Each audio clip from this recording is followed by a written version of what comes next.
You think money buys class? You think a first-class ticket guarantees respect? Think again. On Flight 902 to London, 19-year-old Zoe Washington sat quietly in seat 1A, minding her own business. She had the ticket. She had the right. But to the crew and the wealthy elite around her, she was just a target.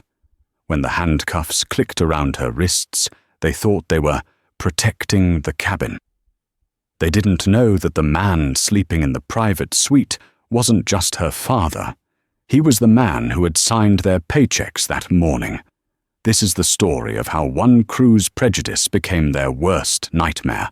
The cabin of the Boeing 777-300ER, operated by Royal Monarch Airways, smelled of warmed cashews, expensive leather, and old money. This was the Crown-class cabin, a sanctuary of exclusivity, where a round-trip ticket cost more than most people's cars. In seat 1A, the most coveted spot on the plane, sat Zoe Washington. Zoe was 19. She was wearing an oversized vintage grey hoodie that swallowed her slender frame, black leggings, and a pair of worn-in Converse sneakers. Her hair was pulled back in a messy bun, held together by a simple scrunchie. She had large noise-cancelling headphones over her ears, and her eyes were glued to a beat-up paperback novel. She did not look like the typical clientele of Royal Monarch Airways. Across the aisle in seat 1D sat Gregory P. Lunt. He was a man who wore his wealth like armor. A bespoke Italian suit, a Patek Philippe watch that caught the cabin light with an arrogant glint, and a face permanently etched with a sneer of dissatisfaction. Lunt was a mid-level hedge fund manager who desperately wanted people to think he was top-level. He had spent the last 20 minutes complaining about the temperature of his champagne. "It's tepid," Lunt snapped, shoving the crystal flute toward the flight attendant. "I asked for chilled, Patricia. This is room temperature. Do I look like I drink room temperature champagne?" Patricia Moore, the lead flight attendant for the Crown cabin, forced a tight, practiced smile. She was a veteran of the skies, 50 years old, with hair sprayed into an immobile helmet of blonde and a uniform that was perfectly pressed. She prided herself on keeping her cabin orderly. She catered to the Lunts of the world because she respected money. "My deepest apologies, Mr. Lunt," Patricia cooed. "I will open a fresh bottle immediately." As she turned to head to the galley, her eyes flickered over to seat 1A. Zoe turned a page of her book, completely unbothered by the commotion. Patricia's lip curled slightly. She had checked the manifest 3 times. Washington? Zizzed. The system said the ticket was paid for, in full fare, no miles, no upgrade points. But Patricia's instincts, honed by 30 years of biases she refused to acknowledge, told her something was wrong. Staff travel? No, the code didn't match. Lottery winner. Maybe rapper's girlfriend? That was her leading theory. "Excuse me," Lunt's voice cut through the air again, but this time he wasn't looking at Patricia. He was staring directly at Zoe. Zoe didn't hear him. The noise-cancelling headphones were doing their job. "Hey!" Lunt barked, leaning across the aisle. Zoe looked up, startled. She pulled her headphones down around her neck. "I'm sorry?" Her voice was soft, articulate, and polite. I said, "Could you stop tapping your foot?" Lunt lied. Zoe hadn't been moving at all. "It's vibrating the floor. Some of us are trying to relax before we land in London for actual business." "I wasn't tapping my foot, sir," Zoe said calmly. "Don't talk back to me," Lunt scoffed, turning to Patricia, who had returned with the bottle. "Patricia, is this standard now?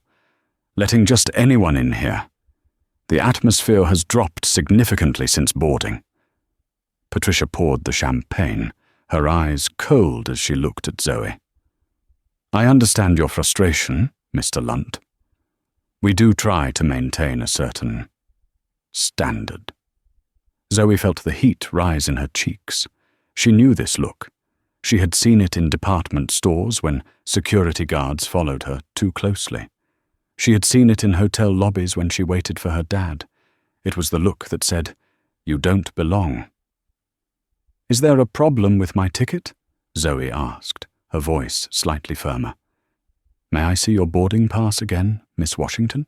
Patricia asked, not making it sound like a request. "I showed it to you at the gate, and at the door," Zoe said. "And I'm asking to see it again. Just a routine check. We have to ensure all passengers are seated in their assigned cabins." Zoe reached into her backpack, pulled out her phone, and tapped the screen. She held up the digital boarding pass. Seat 1A, Crown Class, Priority 1.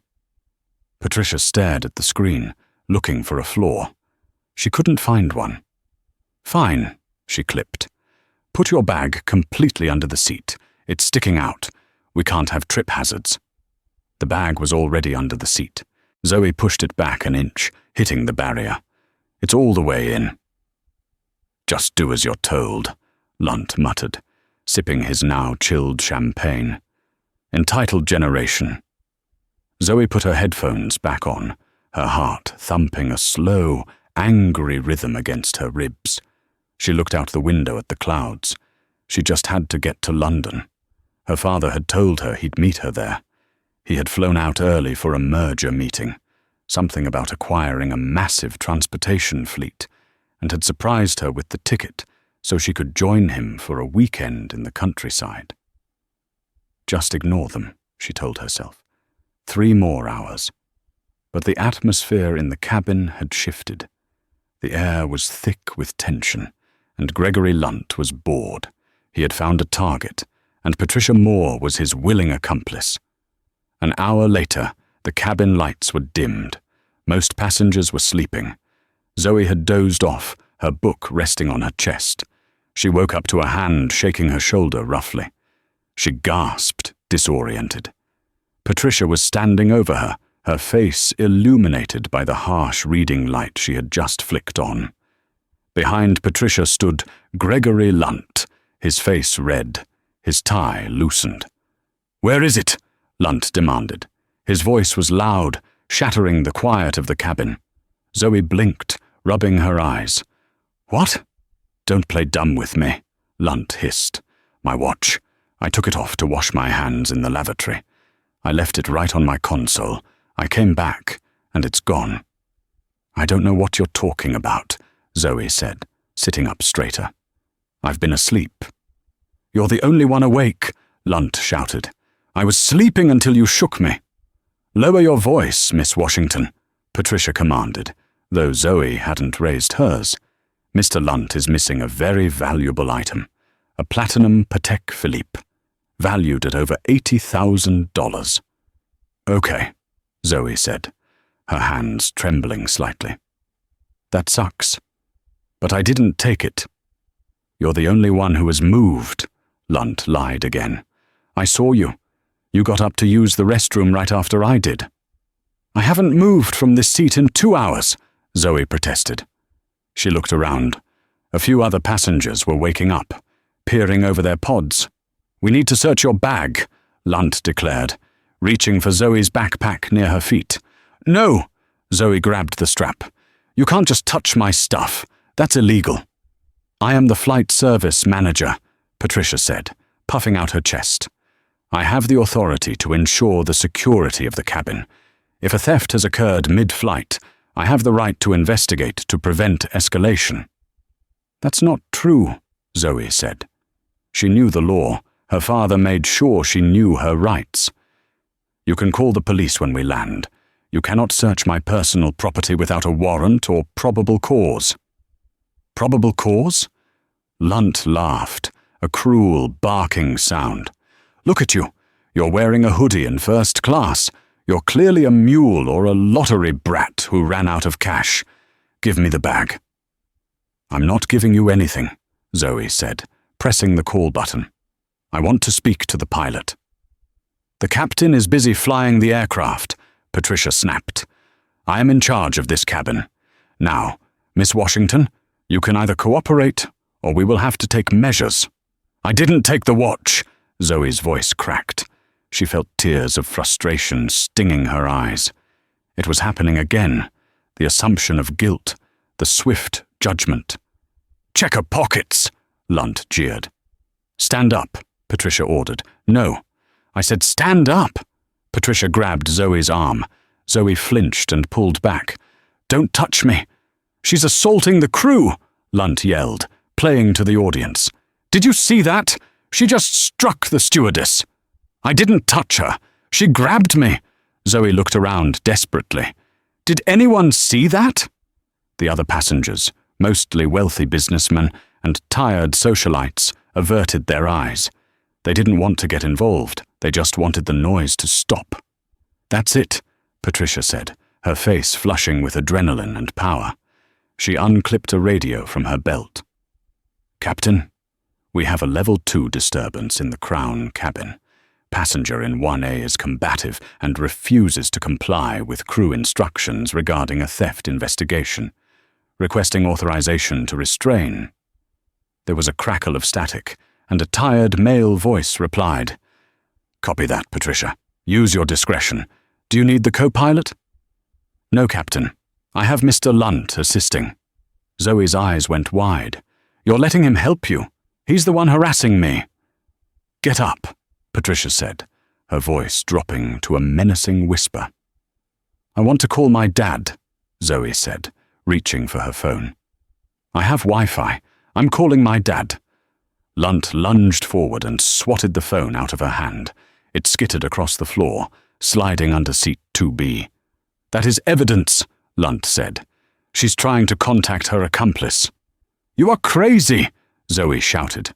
"You are actually crazy." Patricia reached into a compartment near the galley and pulled out a package of heavy-duty plastic zip tie restraints. The sight of them made Zoe's blood run cold. The humiliation was visceral. Zoe Washington, a straight-A student, a volunteer at the animal shelter, a girl who had never so much as stolen a candy bar, was being manhandled at 38,000 feet over the Atlantic Ocean. "Put your hands behind your back," Patricia commanded. "I won't," Zoe cried, crossing her arms over her chest, curling into a ball in the massive leather seat. "I didn't do anything. Please just wait until we land. Search me when the police are there. Please." "We cannot risk you disposing of the evidence down the toilet," Patricia said. "Mr. Lunt, hold her arms." Lunt, energized by the sanctioning of his aggression, grabbed Zoe's wrists. He was a large man, heavy and sweating. His grip was bruising. "Get off me!" Zoe screamed. She kicked out, her sneaker connecting with Lunt's shin. "Assault!" Lunt roared. "She kicked me! You saw it!" "Restraining passenger now," Patricia announced to the empty air, as if recording a log. They wrestled her. It was ugly. It was chaotic. Zoe was sobbing now, hyperventilating.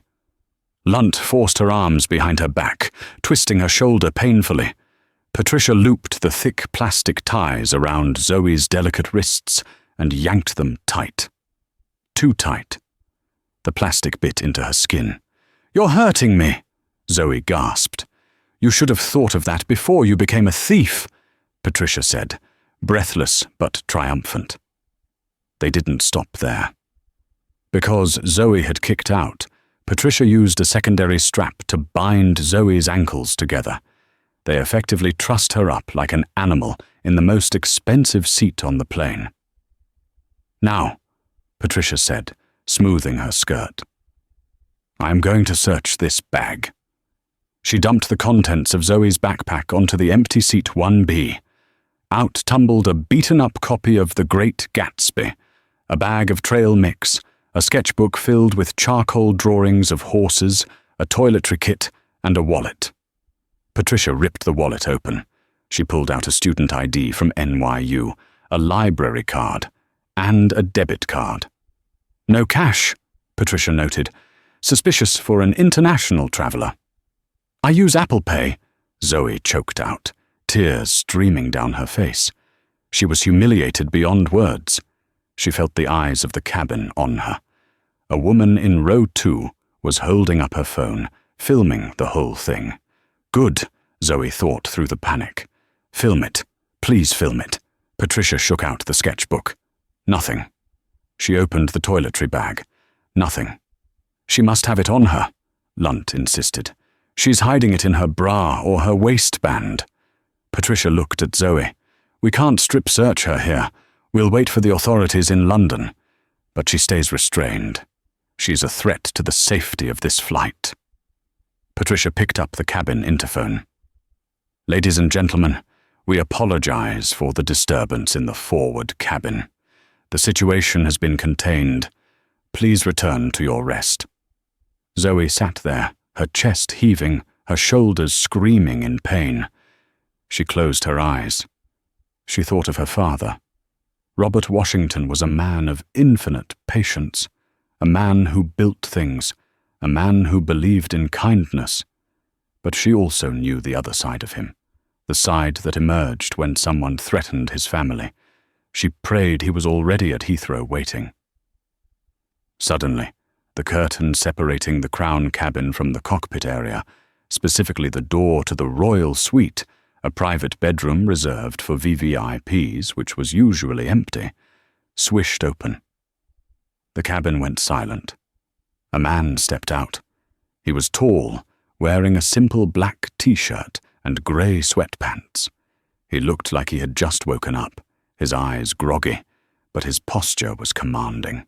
He wasn't a passenger from the main cabin. He had come from the suite. It was Robert Washington. He rubbed his face, looking around the cabin, confused by the tension in the air. He hadn't heard the commotion through the soundproofed walls of the suite until the captain had made an announcement over the PA system that bled through his speakers. His eyes scanned the room. They landed on Gregory Lunt, who was puffing his chest out. They landed on Patricia, who was holding Zoe's backpack. And then they landed on seat 1A. Robert stopped. He saw the hoodie. He recognized it. He had bought it for her in Tokyo. He saw the messy bun.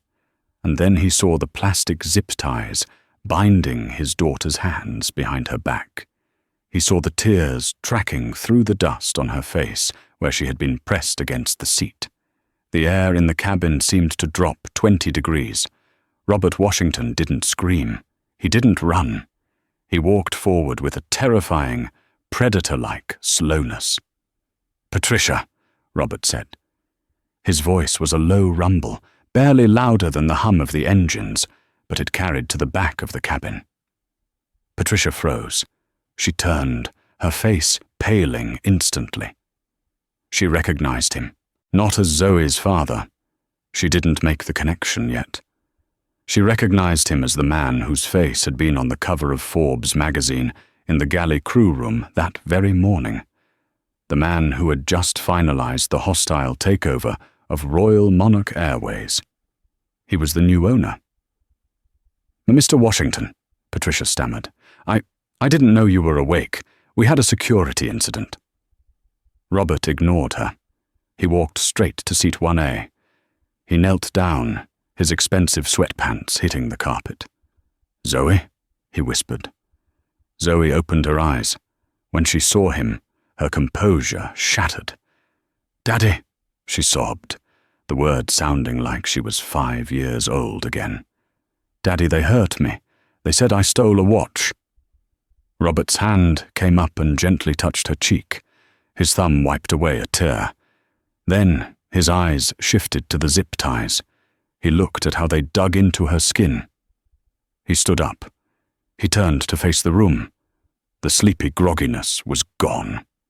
In its place was a cold, hard rage that made Gregory Lunt take a step back. "Who did this?" Robert asked. He didn't shout. He didn't have to. "Sir, you need to understand," Lunt began, trying to summon his earlier arrogance but failing. "This girl, she stole my Patek Philippe. The crew was just following protocol. She was combative." Robert looked at Lunt. He looked at him like one looks at a cockroach on a kitchen counter.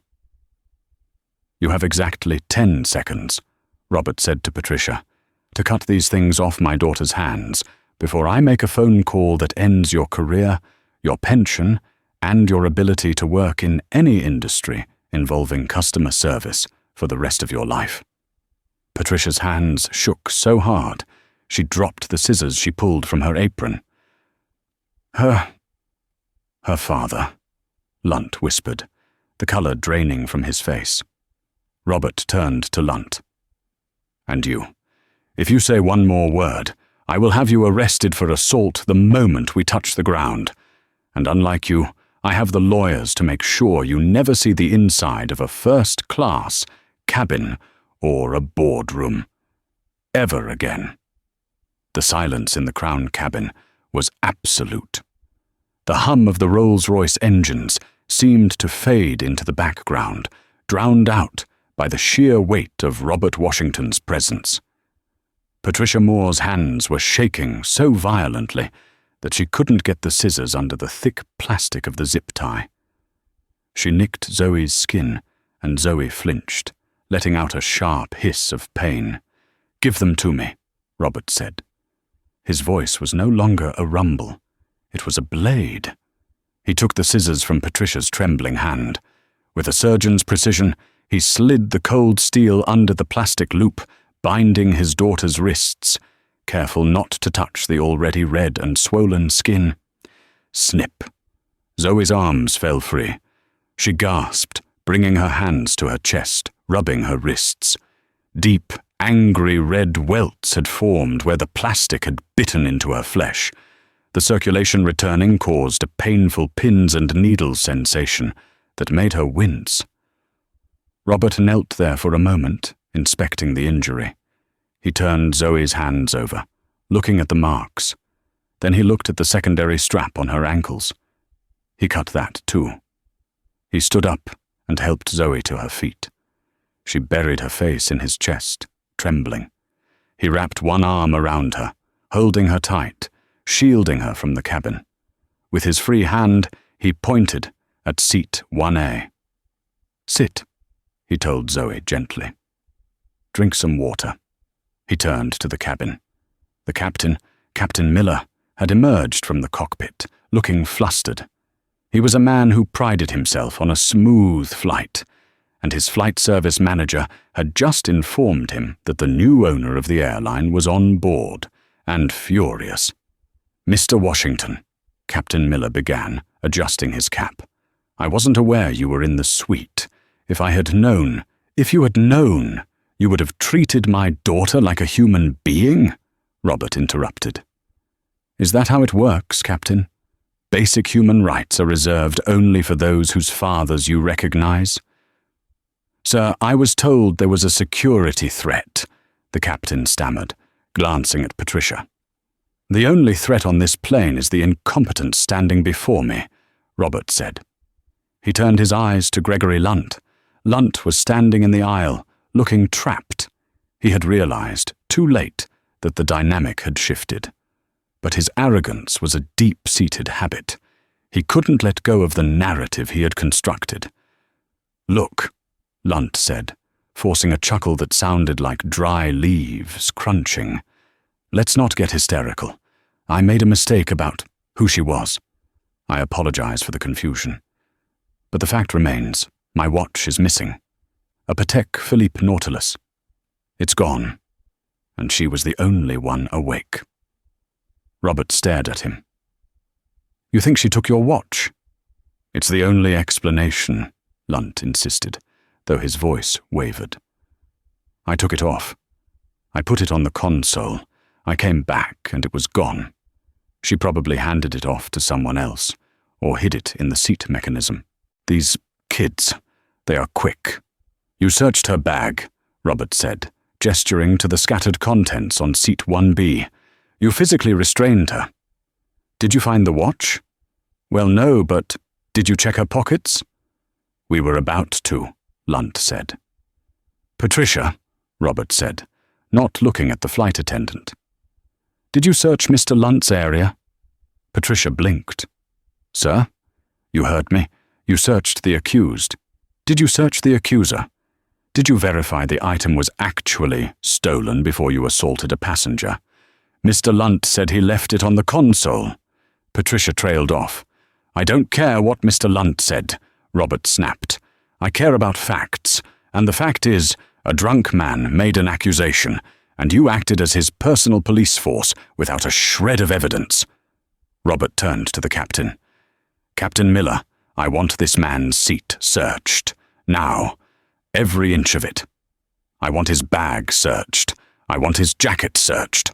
You can't do that, Lunt shouted, his face turning a blotchy red. I am a platinum member. This is harassment. You forfeited your right to privacy when you demanded the search of another passenger, Robert said calmly. Captain, proceed. Or do I need to make a call to the board of directors right now and have them patch into the cockpit? Captain Miller nodded sharply. Patricia, search Mr. Lunt's seat area, thoroughly. This is ridiculous, Lunt muttered, crossing his arms. I'm going to sue this airline. I'm going to sue you personally. Patricia, looking like she wanted the floor to swallow her whole, moved to seat 1D. She began to lift the cushions. She checked the side pockets. She checked the floor. It's not there, Lunt sneered. I told you, the little thief took it. Robert didn't blink. He just watched. Patricia moved to the console. She opened the small storage bin. Nothing. Then she looked at the coat hook. Lunt's suit jacket was hanging there, swaying slightly with the motion of the plane. Patricia reached for it. Leave my coat alone, Lunt barked, stepping forward. Robert stepped in his path. Robert was older than Lunt, but he was fitter, broader, and fueled by a rage that made him look like a granite wall. Lunt stopped her. Patricia patted down the jacket. She checked the breast pocket. Nothing. She checked the left pocket. Nothing. Then she checked the inside right pocket. Her hand froze. The entire cabin held its breath. Even Zoe, who was sipping water with shaking hands, looked up. Slowly, Patricia withdrew her hand. Dangling from her fingers, catching the dim cabin light, was a platinum Patek Philippe Nautilus watch. The silence that followed was deafening. It was heavier than the silence before. It was the silence of total, abject humiliation. Lunt's mouth opened, then closed. He looked at the watch. He looked at his jacket. He looked at Robert. Lunt squeaked. I must have... When I went to the lavatory, I must have put it in my pocket, automatically. Muscle memory. I forgot. Robert took a step toward Lunt. You forgot, Robert repeated. His voice was dangerously soft.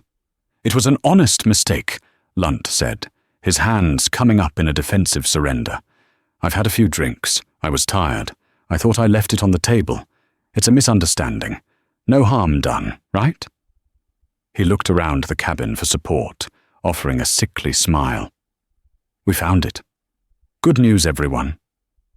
Nobody smiled back. Robert picked up the zip ties from the floor. He held them up in front of Lunt's face. No harm done? Robert asked. You had my 19-year-old daughter tied up like a terrorist. You publicly humiliated her. You assaulted her. You bruised her wrists. You traumatized her. Robert dropped the zip ties. They hit the floor with a plastic clatter. You didn't just make a mistake, Mr. Lunt. You profiled her. You saw a young black girl in a seat you didn't think she deserved, and you decided she was a criminal. You wanted to be right so badly that you manufactured a theft in your own drunken mind. Robert turned to the captain. Captain Miller, I am formally accusing Gregory Lunt of interfering with a flight crew, making false reports and assault. I want him restrained for the duration of this flight. Lunt's eyes bulged. You can't be serious. I found the watch. You are a disruption to the safety of this cabin, Robert quoted Patricia's words from earlier. Patricia, do you still have those restraints? Patricia looked at Lunt, then at Robert. She realized where the power lay. She realized her career was hanging by a thread. She grabbed a fresh pair of zip ties. "Mr. Lunt," Patricia said, her voice trembling but firm. "Please place your hands behind your back." "You're joking," Lunt laughed nervously. "Patricia, come on. We're on the same team." "I am not on your team," Patricia said, the shame finally hitting her. She looked at Zoe, who was watching with wide, tear-filled eyes. "I was never on your team. Hands behind your back. Now." The remainder of the flight was a surreal experience for the passengers of Crown Class. Gregory Lunt was not merely restrained, he was moved. At Robert's insistence, and with the captain's approval, Lunt was escorted to the very back of the plane, to the last row of economy, near the toilets. He was handcuffed, not with plastic ties, but with the official metal restraints the captain kept in the cockpit for serious threats. He spent the remaining 3 hours squeezed between a crying baby and the lavatory door, ranting to anyone who would listen about how he was going to sue. In the front of the plane, the atmosphere was somber. Robert did not return to the suite. He sat in seat 1B, next to Zoe. He refused the champagne Patricia offered. He refused the hot towel. He refused to even look at the crew. He spent the time holding Zoe's hand, applying ice from the galley to her wrists. "I'm so sorry, Zoe," he whispered, his voice thick with guilt. "I should have been out here. I shouldn't have been sleeping." "It's not your fault, Dad," Zoe said softly. She was exhausted, her adrenaline crashing. "You were working. You didn't know." "I know now," Robert said darkly. He pulled out his phone. He connected to the onboard Wi-Fi, the high-speed satellite connection reserved for VVIPs. He began to type. Patricia Moore watched him from the galley. She was pale, her makeup looking stark against her white skin. She knew what was happening. She had been flying for 30 years. She had survived mergers, bankruptcies, and unruly passengers. But she knew she would not survive this. She worked up the courage to approach seat 1A. "Mr. Washington?" she asked, her voice barely a whisper. Robert didn't look up from his phone. "Go away." "Sir, I just wanted to say, I was following protocol. Mr. Lunt was very convincing and—" Robert stopped typing. He slowly turned his head. "Protocol?" Robert asked. "Does Royal Monarch Protocol state that you assume guilt based on appearance? Does it state that you allow a passenger to physically restrain another passenger? Does it state that you search a victim before you search the accuser?" I made a judgment call," Patricia stammered. "You made a biased call," Robert corrected. "You saw a hoodie, and you saw skin color, and you turned off your brain. You let a bully weaponize you." He turned his phone screen toward her. It was an email draft. The recipient list included the board of directors of Royal Monarch, the head of HR, and the chief operating officer. "This is an instruction to terminate your employment, effective immediately upon landing," Robert said. "It also recommends a review of the entire cabin crew training program regarding racial bias and conflict resolution. You are done, Patricia." Patricia gasped, tears welling in her eyes. "Mr. Washington, please. I have a pension. I have 3 years left." "You should have thought of that before you zip-tied my daughter," Robert said coldly. "Walk away." Patricia retreated to the galley, sobbing quietly into a napkin. As the plane began its descent into London Heathrow, the captain's voice came over the intercom. Usually, this was a cheerful announcement about weather and arrival gates. Today, the tone was clipped and professional. "Cabin crew, prepare for landing. Authorities have been notified and will meet the aircraft at the gate. All passengers are to remain seated until instructed otherwise." Zoe looked at her dad. "Police." "For Lunt," Robert assured her, "and to document your injuries. We're doing this by the book, Zoe. We are going to make sure this follows him for the rest of his life." The plane touched down smoothly, the reverse thrusters roaring. As they taxied to the gate, Robert stood up. He reached into the overhead bin and retrieved his blazer. He put it on, buttoning it with a sharp snap. He looked every inch the billionaire CEO. He looked at the other passengers in first class, the ones who had watched, the ones who had filmed, the ones who had said nothing. "I hope you all enjoyed the show," Robert said, his voice projecting clearly. "For those of you who filmed it, I expect to see those videos online. Don't delete them. The world needs to see exactly what happened here." The woman in row 2 who had filmed the incident nodded vigorously, looking ashamed but compliant. The seatbelt sign pinged off. But before anyone could move, the front door opened. 3 officers from the London Metropolitan Police boarded the plane. They were grim-faced. "We have a report of an assault and unlawful confinement," the lead officer said. "Who is the complainant?" "I am," Robert said, stepping into the aisle. "And my daughter, Zoe Washington." "And the perpetrator?" "There are 2, Robert said. One is in seat 35E, currently restrained.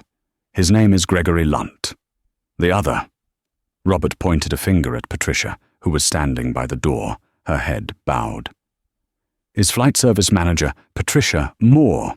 She aided and abetted the assault." The color drained from the faces of the rest of the crew. They watched as the police read Patricia her rights. It was unheard of. Flight attendants were the authority. They weren't the ones who got arrested. But Robert Washington was rewriting the rules. "I'm pressing charges," Robert stated clearly, "for assault, false imprisonment, and defamation." As Patricia was led off the plane, covering her face with her scarf, Zoe stood up.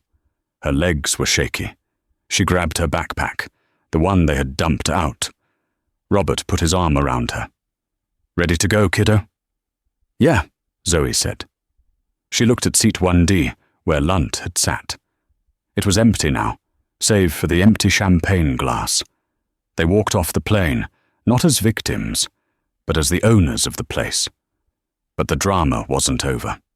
The airport terminal was about to become the stage for the final act of Gregory Lunt's destruction. The walk from the aircraft to the arrivals hall at Heathrow Terminal 5 is long, usually a time for passengers to stretch their legs and check their emails. For Gregory Lunt, it was a forced march of shame. Because Robert Washington was a VVIP, and because the incident was categorized as a high-priority assault, the police did not take Lunt out the back way. They marched him right through the main concourse. Lunt was handcuffed, his expensive suit rumpled, his tie missing, removed as a ligature risk. His face was a mask of sweaty, red desperation. He kept twisting his head, looking for anyone who might recognize him, shouting about a misunderstanding. Walking 10 feet behind him, flanked by security and moving with the grace of royalty, were Robert and Zoe Washington. Zoe had pulled her hoodie up, hiding her face from the curious stares of passing travelers. But Robert walked with his head high. He wanted people to see. As they cleared customs, expedited naturally, and the sliding glass doors opened to the general arrival area, the final twist awaited. Gregory Lunt had mentioned earlier that he was in London for actual business. He was a hedge fund manager, hoping to close a deal with a major British banking firm. He had boasted about it to the flight attendant earlier. Standing in the arrival greeting area, holding a discreet sign that said Lunt, were 2 men. One was a junior associate. The other was Arthur Pendleton, the managing director of the firm Lunt was hoping to impress. Pendleton was an old-school banker, a man who valued discretion and reputation above all else. Pendleton's smile faded instantly as he saw Lunt. He didn't see a confident partner coming to shake hands. He saw a man in handcuffs, flanked by 2 armed Metropolitan Police officers. "Gregory!" Pendleton stepped forward, looking confused. "What on earth is going on?" Lunt saw him, and his eyes lit up with frantic hope. Arthur. Arthur, thank God. Tell them who I am. These idiots have arrested me over a missing watch that I found. It's a shakedown." The police officers didn't stop. They kept walking lunt toward the exit. Then Arthur Pendleton looked past Lunt. He saw the man walking behind the police. He saw Robert Washington. Pendleton's jaw dropped. He didn't know Robert personally, but he knew the face. Everyone in finance knew the face. Robert Washington was the man who had just acquired Royal Monarch Airways. He was a titan of industry. Robert stopped right in front of Pendleton. "You're waiting for him?" Robert asked, gesturing to the man being shoved into the back of a police van outside. Yes," Pendleton stammered. "We had a meeting scheduled regarding the Kensington portfolio." "Cancel it," Robert said flatly. "Excuse me?" "That man," Robert said, his voice loud enough for the gathering crowd to hear, "spent the last 7 hours racially profiling, harassing, and physically assaulting my 19-year-old daughter on my aircraft. He had her zip-tied because he lost his own watch in his own pocket." Pendleton looked at Lunt, who was screaming obscenities at the police, and then back at Robert. He looked at Zoe, who was holding her wrist, her eyes downcast. The calculation in Pendleton's mind took less than a second. On one side, a mid-level manager who had just caused a PR disaster. On the other side, Robert Washington. "I see," Pendleton said, straightening his coat. He pulled out his phone. "Arthur, help me!" Lunt screamed from the curb. Pendleton didn't even look at him. He looked at his junior associate. "Call Mr. Lunt's firm in New York. Tell them the deal is off.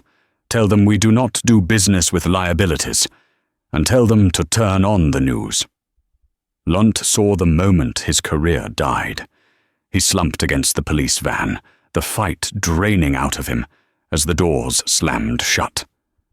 The court of public opinion moves faster than any legal system, and for Gregory Lunt and Patricia Moore, the verdict was instant, global, and devastating. It started before the police van had even left Heathrow's curbside. The passenger in seat 2B, a tech-savvy documentary filmmaker named Sarah, had found a strong signal in the terminal. She didn't just upload the footage, she contextualized it. She titled the video, "Billionaire's Daughter Profiled and Handcuffed in First Class. CEO Dad Shuts It Down." The thumbnail was a grainy but unmistakable still frame. Zoe Washington, looking small and terrified in her grey hoodie, her hands bound behind her back, with Gregory Lunt looming over her like a predator. By the time Robert and Zoe reached their hotel suite overlooking Hyde Park, the video had breached 3 million views. By morning, it was the lead story on every major news network from CNN to the BBC. The internet detectives worked with terrifying efficiency. They identified Gregory Lunt within 45 minutes. They identified Patricia Moore shortly after. The narrative was no longer about a missing watch. It was about power, prejudice, and the one time the victim turned out to be the boss, the erasure of Gregory Lunt. For Gregory Lunt, the karma was absolute. He had assumed his connection with Arthur Pendleton would save him, or at least buy him time to spin a narrative. He was wrong. The following morning, Lunt sat in his hotel room, released on bail but barred from leaving the country, desperately trying to call his firm in New York. He needed to get ahead of this. He needed to explain that it was all a misunderstanding. When the line finally connected, it wasn't his managing partner who answered. It was the head of legal compliance. "Gregory," the voice was ice cold. "Do not come to the office. Do not log in. Your keycard has been deactivated. Your company phone will be remotely wiped in 5 minutes." "You can't do this!" Lunt screamed, his hands shaking. "It's a lawsuit waiting to happen. I was the victim of a theft." "We have the police report, Gregory, And we have the video. You are being terminated for cause, effective immediately, under the morality and conduct clause of your contract. You are a liability. A press release disavowing your actions has already gone out. Goodbye." The line went dead, but the loss of his job was only the beginning. Robert Washington was not a man who believed in half measures when it comes to his family. He didn't just want an apology, he wanted a precedent. Robert filed a civil suit against Lunt for assault, battery, false imprisonment, and defamation. He didn't hire a local solicitor. He flew in his Shark Tank, a team of litigators known for leaving nothing but bones behind. They dragged Lunt through the legal system for 8 agonizing months. They deposed him for days, forcing him to watch the video of his aggression over and over again, dissecting every slur and every physical intimidation tactic. They exposed his history of minor HR complaints, painting a picture of a man whose arrogance had finally caught up with him. The judge was unamused by Lunt's defense of intoxication. The final judgment was a staggering $5 million in damages. Lunt was ruined. His assets were frozen, his reputation incinerated. Bankrupt and blacklisted from the finance industry globally, the man who once sneered at economy class was forced to sell his condo and move back to his parents' basement in Ohio. The last anyone heard of him, he was working remote data entry under a pseudonym, forever looking over his shoulder. The fall of Patricia Moore. Patricia Moore's reckoning was quieter, but deeply personal. She had spent 30 years building a career based on order and hierarchy. In 10 minutes, she had thrown it all away because she chose to serve a bully instead of the truth. She was summoned to the Royal Monarch headquarters 3 days after the flight. There was no union representative who could save her. The evidence was irrefutable. She had restrained a passenger without captain authorization based on racial profiling. "You failed in your primary duty, Patricia," the head of in-flight services told her across a sterile desk. "You failed to protect a passenger. In fact, you became the threat." She was fired for gross misconduct. The Civil Aviation Authority followed up by revoking her flight attendant license permanently. She lost her pension.